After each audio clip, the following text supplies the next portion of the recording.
بسم اللہ الرحمن الرحیم. دوستو آج ہم بات کریں گے کہ ڈیلے ڈیفیٹس ایکوٹی کیا ہوتا ہے. یہ ایکوٹی کیا ہے, فیئرنیس, گڈ کانشیسنس کیا ہوتی ہے, اسی پر آج ہم بات کریں گے کہ یہ پرنسپلز ایکوٹی کے کس طرح سے ڈیولپ ہوئے.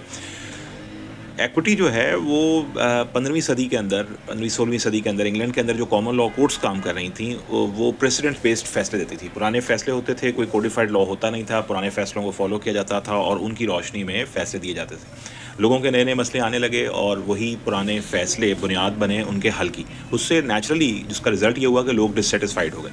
لوگوں کی جو ڈسسیٹسفیکشن تھی وہ ان کو بادشاہ تک لے گئی اور بادشاہ کا در تک پہنچنے کے بعد لوگوں نے وہاں پہ جو شکایت کی وہ یہ کہ ہمارے فیصلے نئی طرح کے ہوتے ہیں لیکن جو ہمیں ریلیف ملتا ہے کامن لا کورٹس کی طرف سے وہ وہی پرانے فیصلوں کی روشنی میں پریسیڈنٹ جو پرانی سیٹ ہو چکی ہیں ان کی روشنی میں ملتا ہے, جس کی وجہ سے جو ہمارا اصل ریلیف ہوتا ہے وہ ہمیں پوری طرح سے دیا نہیں جاتا.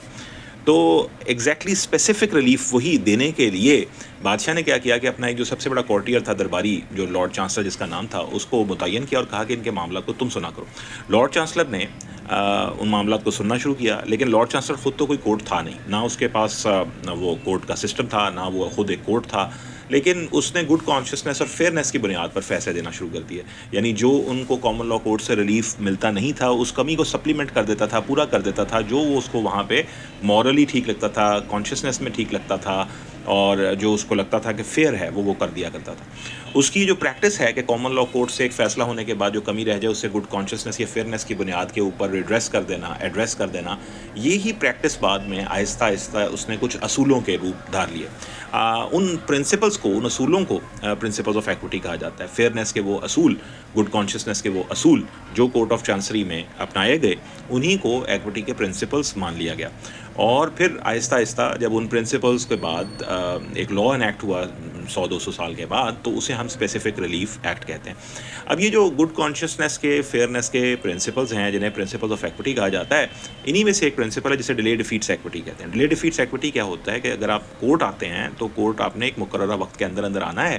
اگر آپ کو کورٹ سے رجوع کرنے میں, ریمیڈی لینے میں دیر ہو جاتی ہے تو ایسی جو دیر ہے وہ آپ کے رائٹ کو ایکسٹنگوش تو نہیں کرتی, لیکن آپ کی ریمیڈی کے لیے فیٹل ہے, آپ کی رقم کو ریمیڈی نہیں ملتی.